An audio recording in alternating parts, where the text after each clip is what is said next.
축복합니다. 인사할까요?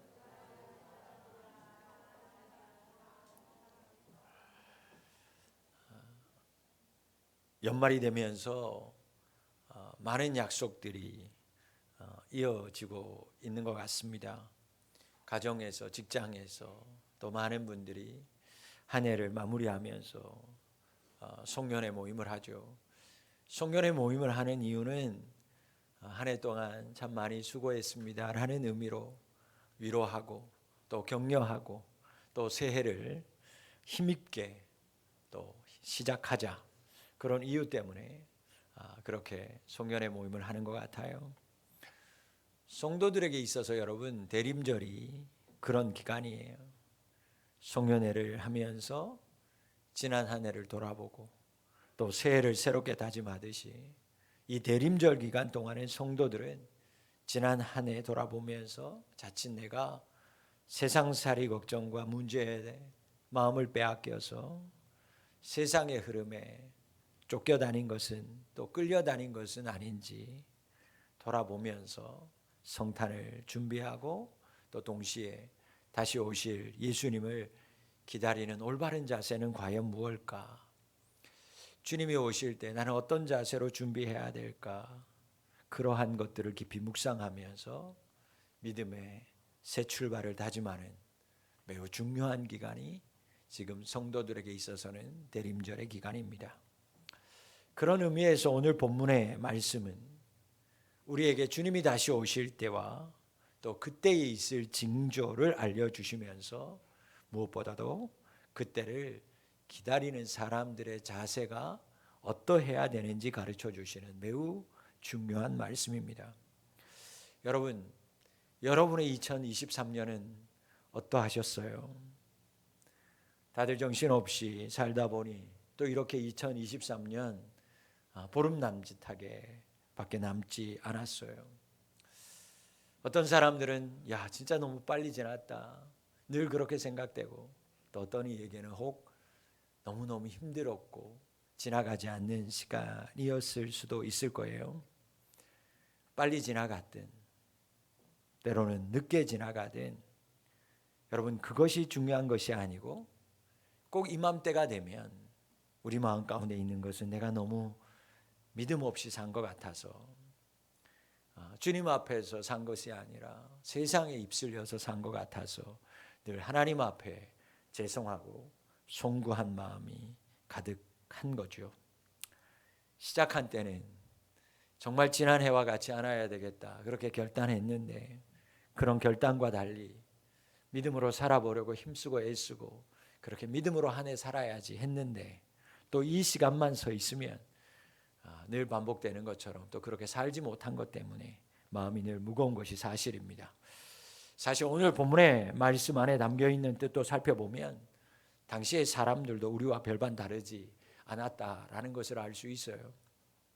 종말을 믿음으로 기다린다라는 것, 생각처럼 호락호락하지 않았습니다.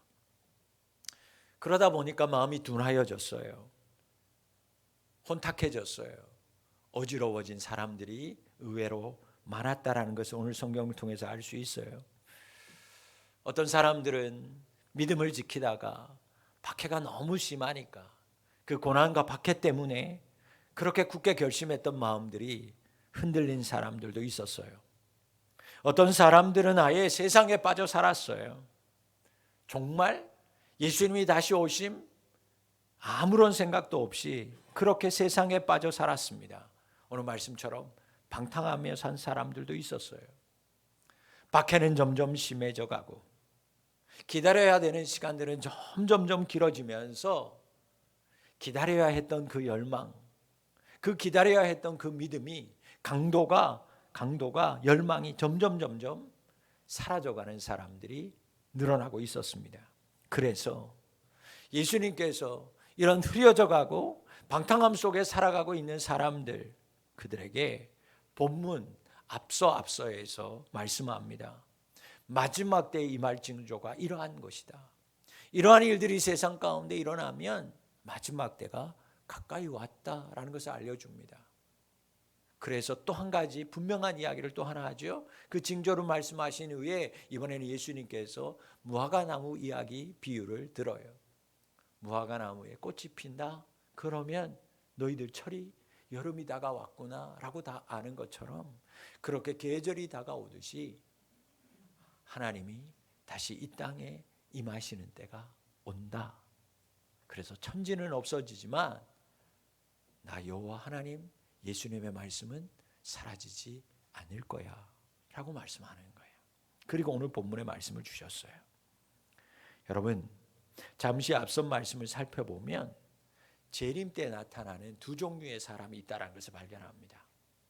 재림 때에 예수님이 나타나시는 다시 오실 때 세상에 이런 일이 일어난다라는 걸 얘기하면서 그것에 대하여 반응이 두 종류로 일어난다라고 얘기하고 있어요. 첫째의 사람은 26절 말씀에 나오듯이 그 기다림의 때를 바르게 보내지 못한 사람들이죠. 안 와. 온다고 했는데 안 오잖아. 그러면서 방탕하게 살았던 사람들을 얘기하는 거예요. 그런데 그 사람들은 재림이 아직 오지 않았어요. 재림 때 일어날 사건들만 나타났는데도 불구하고 그 사람들은 그 사건을 보면서 아이고 무서워, 끔찍해, 심지어 기절할 거라는 거예요. 천지가 개벽하는 것을 보면서 홍수가 나고 지진이 나고 주님이 곧 올 전쟁이 일어나는 소식만 들어도 무서워서 기절할 거라는 거예요. 반면에 28절 말씀을 보면 박해와 고난의 시간을 잘 견딘 사람들이라는 거예요. 재림이 있음을 기억하고 그때까지 고난과 박해가 있어도 믿음으로 잘 견뎠던 사람들은 오히려 그 마지막 때에 어떻게 하느냐? 죄에서 내가 완전히 풀려나는 것에 감사하면서 예수님 앞에서 하늘을 향해 머리를 든다. 머리를 드는 구원의 날이 될 것을 감사하면서 하늘을 향해 예수님을 향해 머리를 드는 사람이 있다라고 말씀하고 있습니다. 여러분, 제가 얘기할 수 있는 건 딱 두 가지입니다. 예언하는 거예요. 분명 주님이 언제 오실지는 몰라요. 아무도 모릅니다. 그러나 분명한 것은 그날이 온다라는 거예요. 그날은 예외 없습니다. 믿는 사람에게만 오는 것도 아니요, 믿지 않는 사람에게만 오는 게 아니라 전 세계에 있는 모든 사람들에게 임한다. 이것이 하나님의 말씀입니다. 무화과 나무가 그것을 다시 또 한 번 증거해 주는 거예요. 무화과 나무에 꽃이 피면 여름이 왔다. 너희들 그거 모르니? 다 알지. 동지가 왔어. 찬바람이 불어. 그러면 야 이제 추위 준비해야 되는구나. 김장해야 되지. 여러분 다 그렇게 하죠. 예수님께서 아마 우리나라였으면 김장 얘기했을 거예요. 찬바람 불잖아. 그럼 김장 준비해야 되는 것처럼 겨울이 온 거야. 그것처럼 자연스럽게 때가 되면 예수님이 다시 재림해. 하나님이 다시 오실 거야. 무화과나무에 꽃이 피잖아. 여름이라는 걸 모르는 사람이 있어? 없죠. 그 얘기하는 거예요. 그런데 누가는요, 특별히 다른 복음서에 남겨져 있지 않는 특별한 것을 추가합니다. 거기에서 뭐라고 얘기하고 있어요? 모든 나무를 보라. 그렇게 얘기하고 있어요. 누가는요, 의사였어요. 꼼꼼한 사람이었어요. 그리고 이방인들을 위해서 살았던 사람이었기 때문에 여러분 무화과 나무는 사실 마태나 마가는 무화과 나무 이야기만 합니다. 왜요? 유대인들 이야기하는 거예요. 이스라엘. 그래서 무화과 나무는 이스라엘 유대인들을 상징하는 나무예요. 그런데 누가는 거기에다가 모든 나무를 보라고 얘기합니다. 모든 나무. 여러분, 무화과 나무를 모르는 지역도 있어요. 저도 무화과 나무 어릴 때는 몰랐습니다. 저희 시골에는 무화과 나무를 본 적이 없었어요, 제가. 이게 무화과 나무구나. 사실 여러분, 우리가 무화과 열매 먹은 지 얼마 안 됐어요. 그렇죠? 보기 쉽지 않은 나무였잖아요. 그래서 여러분 누가가 특별히 무화과 나무 없는 사람들, 모르는 사람들, 무화과 나무가 자라지 않는 지역의 사람들을 위해서도 주님의 재림이 있다라는 것을 강조하기 위해서 모든 나무를 보라 이야기하는 거예요. 즉 이방인들에게도 재림의 사건이 일어난다. 그러니 이방인들도 주님 다시 오시는 그날을 준비해야 한다라는 것을 말씀하는 거예요. 여러분, 우리는 이방인 된 사람들이죠. 그러니 우리에게 말씀하는 거예요. 그날이 온다라는 것입니다. 주님은 다시 오십니다. 그렇다면 이 날을 맞이하는 두 부류가 생길 거예요. 두렵고 떨려서 무서워서 혼이 나가는 사람이 있고, 머리를 들고 구원을 맞이하게 되는 사람이 있다라는 거죠. 그날에 우리는 어떤 모습으로 하나님 앞에 설까요? 여러분, 종말의 때에 무서워하고 두려워하는 것, 그건 그리스도인의 바른 자세가 아닙니다. 오히려 세상의 종말의 징조들이 보일수록, 세상의 뉴스들이 흉흉한 이야기가 들릴수록 여러분, 구원받은 성도들은 일어나서 머리를 들어야 합니다. 머리를 들라는 건요, 여러분, 숨지 말라는 겁니다. 담대하라는 거예요. 여러분, 꽁 무서우면 뭐 합니까? 머리만 숲으로 집어넣어요. 몸뚱아리는 다 드러났는데도 불구하고 일단 머리만 어디 숲속에든 어디 풀 속에다가 넣으면 자기가 다 온몸이 다 숨겨진 줄 착각합니다. 그래서 무서우면 고개부터 숙이는 거예요. 움츠리는 거예요. 고개를 들라, 담대하라는 거예요. 숨지 말라는 겁니다. 여러분, 왜 머리를 들어야 합니까? 아니, 왜 머리를 들 수 있습니까? 그날이 기다리던 예수님의 재림의 날이기 때문입니다. 재림의 날은 어떤 날입니까?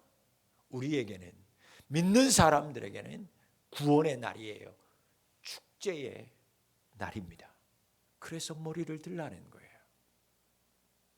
지금까지 세상의 기준으로 머리를 들고 살았던 사람들, 세상 기준으로 떳떳하게 어깨에 힘주고 머리를 들고 살았던 사람들은 그날이 오면, 그날이 되면 예수님의 재림의 징조와 재림의 사건들을 보면 두려워할 거예요.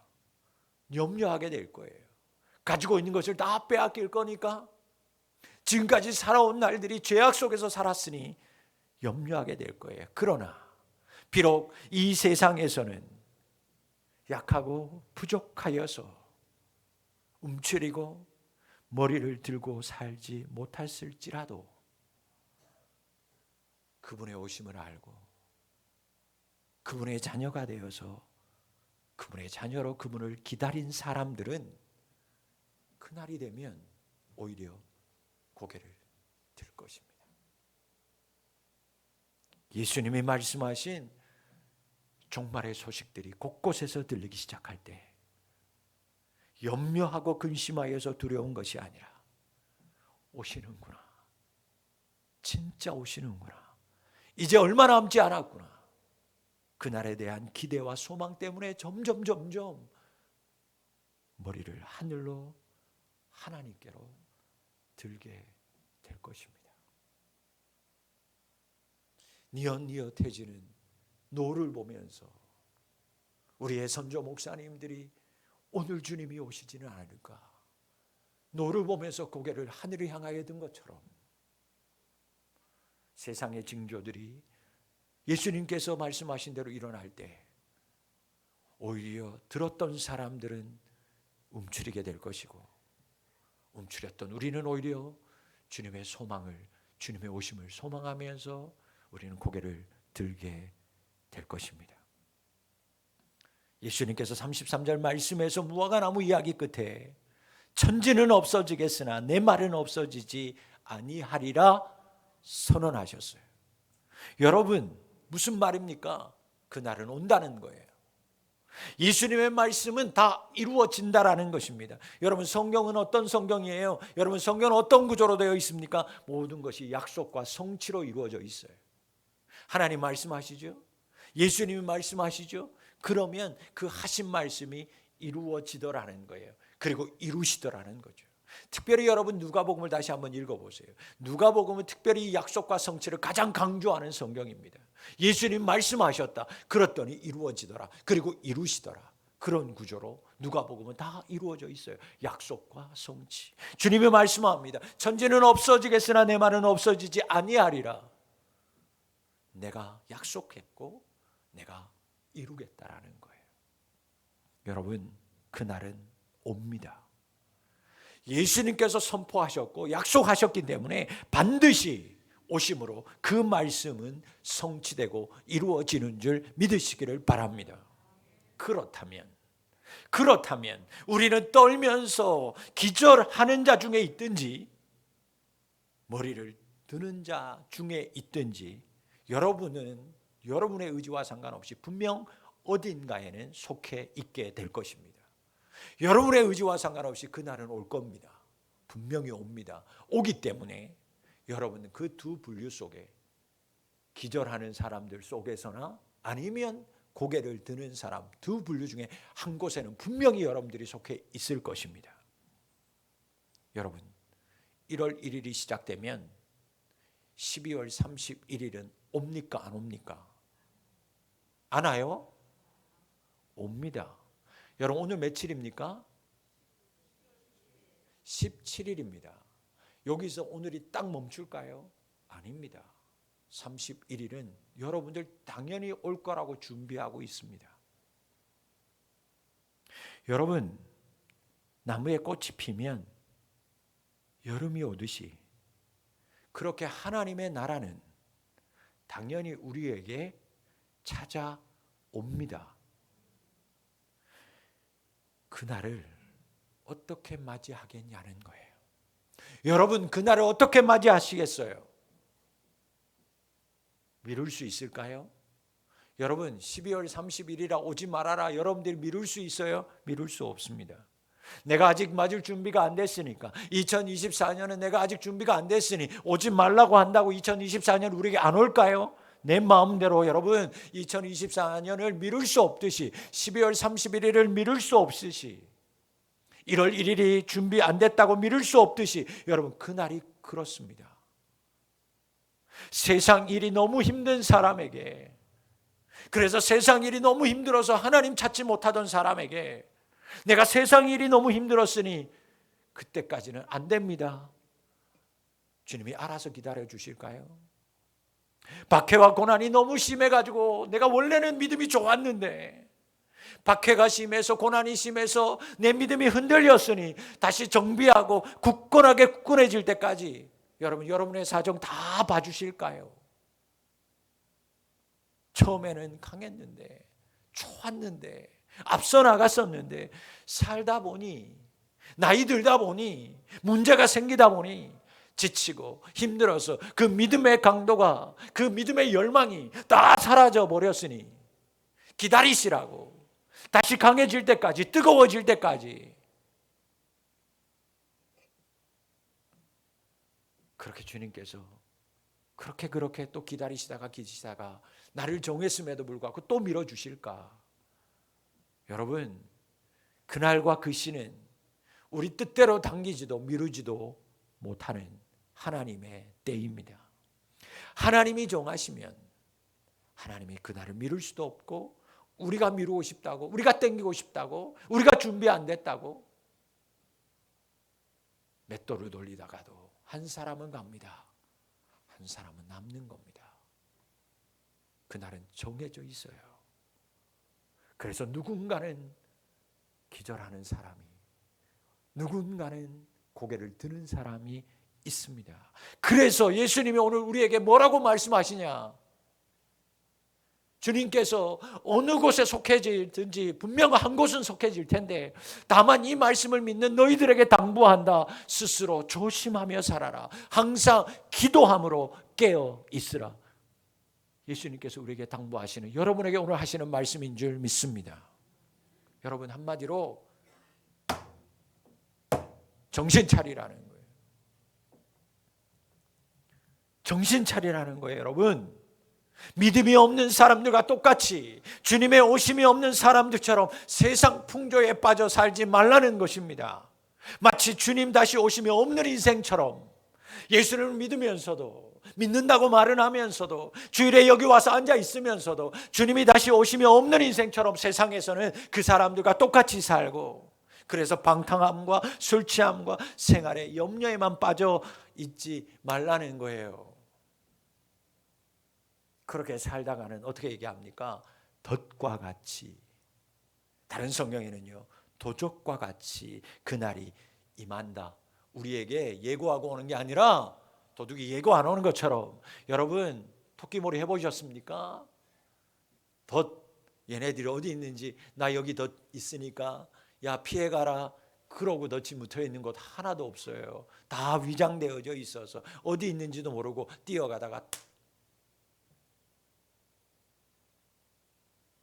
그렇게 산을 뛰어다니던 그 건강하던 토끼가 여러분 덫에 걸리는 순간 제 손에 들려서 마을로 내려와서 몇 시간 후에는 제 입속으로 들어가더라니까요.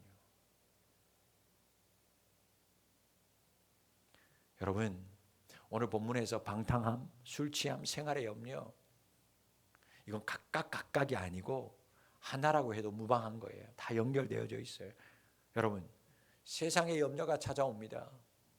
세상의 염려가 찾아오면 세상 사람들이 제일 먼저 찾는 게 뭔지 알아요? 그 염려 잊어버리기 위해서 오늘도 한 잔 그렇게 하는 거예요. 그래서 뭐 그런 거 있더라고. 월요일은 모여서, 뭐 수요일은 모여서, 뭐 여러분 아시죠? 다 속으로 예전에 다 한 번도 다 해보셨잖아요. 네. 그렇게 믿음으로 살다가도, 그렇게 하시다가도 너무 힘드니까 술 찾는 사람들이 있어요. 잊어버리려고. 이해합니다. 이해해요. 얼마나 힘들면 그러겠어요. 그렇다고 하라는 얘기는 아니에요. 이해한다고. 여러분 그렇게 여러분 세상 염려가 찾아오면 그거 잊으려고 여러분 사람들이 손쉽게 참는 게 뭐냐면 제일 쉬운 게 술이니까 술 찾는 거예요. 점점 세상이 악해지니까 이제는 마약까지 가는 거잖아요. 이제는 학교에서도 마약을 구할 수 있는 시대를 살아요. 여러분 어려운 게 아니에요. 무서운 세상입니다. 왜? 그거 잊어버리려고 하는 거예요. 그러니까 여러분 여러분들의 자녀 그렇게 힘들어요. 여러분도 힘든 게 아니에요. 여러분 자녀들, 여러분들의 부모님들이 그렇게 힘든 거예요. 술 마시고 들어오시는 날은 좋아서 술 먹은 게 아니에요. 잊어버리려고 그러시는 거예요.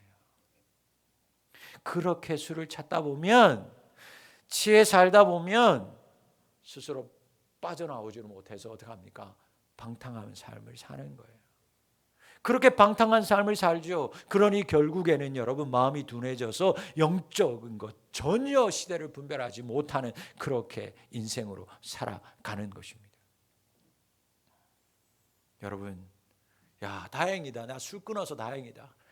속으로 야 나 술 안 마시니까 다행이고 술 끊었으니 다행이다. 그렇게 생각하세요? 여러분 나를 영적인 것에서 멀어지게 하는 그 모든 것들이 술 취함이에요. 그러니 생활의 염려 속에 빠지지 않으려면, 여러분 생활의 염려 속에 빠지지 않으려면 그 전에 술 취하지 않아야 되는데, 그러면 그 생활의 염려 속에 빠지지 않으려면, 이 시대를 분별하여서 깨어있는 자가 되려면 뭐 하라고 말합니까? 방법은 하나밖에 없다라는 거예요. 기도해라. 이 세상에 염려가 찾아올 때 그 염려를 끊는 것은 술이 아니다. 방탕함에 빠지지 않으려면 기도하는 자가 되어야 된다. 우리 예수님의 말씀입니다.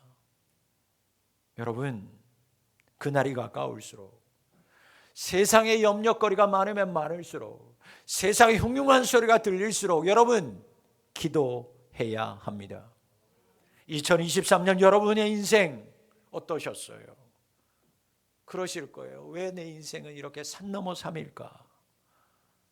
하나가 해결되면 또 하나의 문제가 왜 이렇게 2023년도 여지없이 산 넘어 삼일까? 여러분 그건 기도하라는 하나님의 시그널이에요.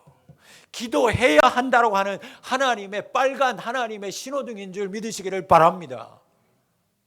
사랑하는 성도 여러분, 주님의 오심을 기다리는 성도의 바른 자세는 깨어있는 거예요. 제가 서운한 게 가끔 있어요. 어제 같은 경우에 바람이 얼마나 추운지 주일에 준비하고 막 있다가 늦게 이제 집에 들어갔어요. 짐은 또 왜 그렇게 많은지 들고 들어갔는데 사모님만 맞아. 집에 애들이 있는데 얘기는 안 했어요. 근데 서운하더라니까요. 그래도 아침에 나갔다 들어오면 오셨어요는 해야지. 그건 기본이잖아요. 그죠? 개가 들어와도 인사를 할 거야. 아마 왔네 우리 보리가 왔구나 그럴 거야 아마. 우리 교회 제일 많은 보리 얼마나 이뻐요. 개가 왔다 갔다 해도 왔네 없네 그럴 텐데. 여러분 그거예요. 주님의 오심을 기다리는 성도의 바른 자세는 뭐냐면 깨어 있어야죠. 깨어 있어야 예수님 오신 줄 알 수 있죠. 여러분 무엇이 깨어 있음입니까? 뭐가 깨어 있는 거예요? 누가 깨어 있는 사람이에요? 그날이 가까울수록 세상의 징조가 보이고 흉흉한 일들이 있고 문제가 겹칠수록 여러분 기도하는 사람이 깨어 있는 사람이에요. 여러분 인생 가운데 염려할 일들이 많습니까? 산더미예요. 여러분 기도하는 사람이 되시기를 바랍니다. 바로 그 사람이 깨어 있는 사람이에요. 누구도 피해갈 수 없는 주님이 다시 오시는 그날에 몸을 똑바로 펴고 고개를 꼿꼿하게 하늘을 향해 들 수 있으려면 여러분 어떤 일을 만나든지 무슨 일을 만나든지 기도해야 합니다. 무슨 일을 만나든지 기도할 때 우리의 찬양처럼 만사 형통케 되는 거예요. 나의 갈 길 나가도록 예수 인도하실 것을 믿고 기도하는 자 될 때 우리의 인생이 열리는 거예요. 그때 주님께서 우리에게 새 힘 주실 줄 믿습니다. 한숨 많이 쉬셨을 거예요. 한숨 쉴 일도 많을 거예요. 산 넘어 산일 거예요. 여러분 기도하라고 하는 하나님의 붉은 신호등이구나. 급한 신호등이구나. 깨어있는 자, 기도하는 자 되실 수 있기를 주의 이름으로 축원합니다. 그런 의미에서 여러분 어쩌면 지금 이 시기가 기도 가장 많이 해야 될 시기예요. 여러분 기도할 시기가 따로 정해져 있지 않아요. 주님께서는 항상 기도하라고 말합니다. 무시로 기도하라고 얘기해요. 여러분 그럼에도 불구하고 굳이 기도해야 한다면 저는 이 시기라고 말씀드리고 싶어요. 여러분 내가 굳이라는 단어를 쓰는 건 여러분들이 너무 기도 안 하니까 이 얘기를 하는 거예요. 무시로 깨어서 언제든지 기도해야 되는데 여러분 이상하게 그런데 이 시기가 되면 기도하는 사람들 오히려 줄어듭니다. 그래서 안타까워요. 계절적인 요인이 큽니다. 어쨌든 너무 기도 안 하고 사는 분들이 많으니까 이렇게 이야기하는 목사의 마음이 여러분 참 힘이 들고요 송구합니다만 지금이라도 이 시기만이라도 기도하는 성도님들이 되실 수 있기를 바랍니다. 연말에 송년회의 의미를 잘 알고 있듯이 그래서 음식을 앞에 두고 매개하여서 서로 한 해 위로하고 격려하고 다가올 새해를 다지는 각오를 새롭게 하듯이 지금이 성도들에게는 하나님 앞에서 지난 한 해를 돌아보면서 자신의 방탕함을 회개하고 기도의 머리를 다시 하나님을 향해서 들므로 깨어 주님의 오심을 대망하는 시간을 가질 때입니다. 항상 기도하며 깨어 있으라 주님이 말씀하십니다. 언제 주님이 오실지 모르지만 당장 오신다고 해도 두려움 없이 두려움이라고는 찾아볼 수 없는 당당함으로 마라나타 주 예수여 오시옵소서 외치며 주님 맞이할 수 있는 우리 모든 푸비 가족들이 될 수 있기를 축복합니다. 여러분 지금은 정신을 바짝 차릴 때입니다. 약속하신 말씀이 이루어짐을 믿는 사람 기도합니다. 약속하셨기 때문에 이루어질 것을 믿기에 그 믿음과 확신이 흔들리지 않도록 더욱 기도하며 그 시간을 보냅니다. 무슨 일을 만나든지 무슨 일을 여러분들이 그 일들이 여러분들을 기다리든지 기도하는 자가 되셔서 깨어있는 우리 모든 부비 성도님들이 다 되실 수 있기를 주의 이름으로 축원합니다. 살아계신 아버지, 깨어있게 하옵소서. 세상의 모든 일들을 보면 흉흉합니다. 두렵고 떨리는 일들이 일어나고 있습니다. 그러나 주님께서 사인을 주시고 있음을 기억하며 기도하는 저희들 되게 하여 주옵소서. 항상 기도하며 깨어있으라 말씀합니다. 주여, 주여, 우리가 지난날의 모든 삶을 정리하게 하시고 이제는 기도함으로 깨어 주님을 기다리는 저희들이 되게 도와주옵소서. 움츠리고 숨는 자가 아니라 머리를 들고 하나님을 향하여 나아가는 저희들이 되게 하여 주시옵소서. 예수님의 이름으로 기도하옵나이다. 아멘.